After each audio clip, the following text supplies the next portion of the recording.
For the beginning of this lesson, we are going to introduce you to the inverse of an exponential function. The inverse of an exponential function is actually called a logarithm.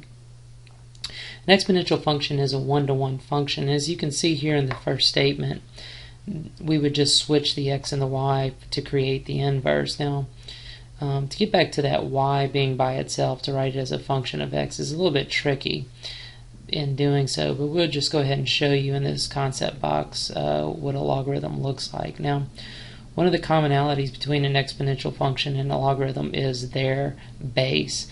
So if you ever see a base in the exponential function, which is represented by the b in the function, the logarithm also has a base that is the exact same as the one in the exponential function. And so this is a quick little easy link between these two functions. Now, the very first thing that you're going to have to learn how to do is rewrite logs to exponential form and exponentials to logs. What I like to do is just show you a little trick that I tend to do to kind of give myself some guidance. And I'll look at example number 1 just to kind of show you. So if I have something written in log form, and I'll just take this first one. This is log base 2, so you can see the 2, of 32 equals to 5. Now, I know that my exponent form, the base of the log and the base of the exponential form have to be the same. So I know that I'm going to start with 2 as my base. And so what I'm going to do, and I just use this little circular trick, I'm going to say 2 raised to the second power, 2 raised to the 5th power is going to equal to 32. And so that's going to be a base of 2 raised to the 5th power is equal to 32. And you can see that that is the exponential form of the given logarithm. And so that tends to work well both ways. And so I can show you another way is also. So if I take part B, I'm just going to say 5 to the 0 power equals 1. I know that when I write the logarithm, the base has to be the same as the base of the exponential. And so that's going to be a log base 5. And again, I'm going to use this little circular part. Base 5 of 1 is going to equal to the 0.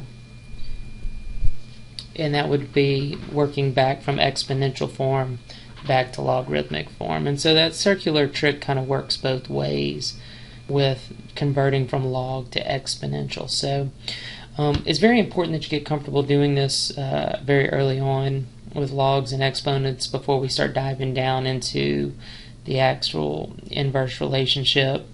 So if you take a look, there's a couple relationships here in this concept box that are very important. And I think the second one is truly important. Log base b of b equals to 1. And that is going to be an important property of logs that you're going to need to know for later lessons, especially when we get into solving logarithmic equations. So it's something you definitely want to know. So go ahead and take a look. You can look here on your calculator. If I go to the calculator part, log is a second function button, and it gives us a little part for the base and then a bigger part in parentheses, and you can use your tab button or your arrow to work between those two parts of the calculator. So if you go ahead and just take a look at sample problem number 1, sample problem number 2, and sample problem number 3, and just give those a try and come back and look at the solutions. Okay, so the very first sample problem just asks us to evaluate the expression in our calculator, and that's as simple as just taking our calculator, hitting the log button, and then putting in the base that's required. So I'm going to hit 4, and then I'm going to tab over to the next part, and then I'm going to put 64. And if I hit enter, and that'll be 3.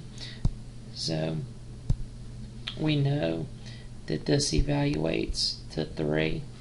Another way that you could look at this, if you wanted to make it an equation, you could say, what would x equal if you had log base 4, 64?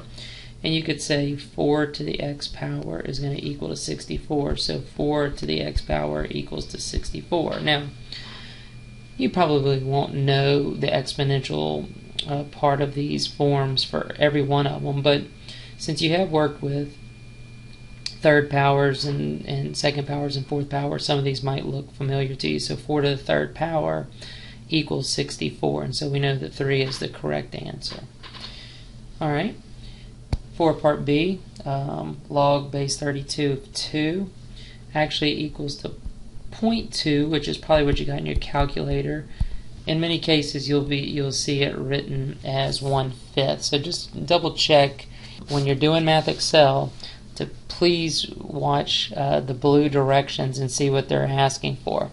Sometimes you'll give a correct answer in decimal form, but they'll want the answer in fractional form, so you definitely want to be careful of that. Alright, let's take a look at sample problem number 2. So here we're just writing back and forth between the two forms. So we're going to go from exponential to logs. So the first thing that I like to do when I do this is just simply write my log and then my base. And my base is going to be the same as what the base was in the exponential. So I know those bases are going to be the same. Now I'm going to go to 100, and that's going to equal the 2. And you can always test this. You can put log base 10 of 100 to see if it comes out to be 2, just as well as you could test 10 squared equals 100. Alright, so let's do part B. So we're going to be log base 3 of 81 is going to equal to 4. Okay, and sample problem 3 has us working back the other way. So I'm going to use the same base. Base 3 raised to the second power should equal to 9. So it's base 3 raised to the second power equals to 9. And then same thing over here. 8 to the 0 power equals to 1. Alright, so let's go down to the next part. Now, notice up here in sample problem number 2, part A, we had log base 10. Log base 10 is what we call our common logarithm. And what happens a lot of times is that if it's log base 10, you don't tend to write the base 10. You can write it without it. So you can see here log base 10x equals log x. And so you'll just want to become familiar with that. Now, sample problem number 4 just asks us to evaluate these log base 10 in our calculator. And you can round that off to whatever value you need. Okay, so let's do sample problem number 4, part A in our calculator, log base 5. So if I put here log, it gives me a place for my base, but I'm just going to leave it empty. I'm going to put a decimal place so I can get a decimal. So log 5 is going to give me 0.69897. You could put all that in your calculator. That's not the full decimal. If you wanted the full decimal, you could simply multiply by 1, and you can see the full decimal right there. Another way for you to do that is if you could go back up and highlight it and hit enter, you can see the full decimal there as well. Now let me bring your attention back up to our original log. Do you remember we skipped the base? We didn't even put a 10 in there, but after we hit the calculation, it automatically put the base 10 for us because it was understood by the calculator. So just a handful of calculator tricks there for you. Let's get started on logs.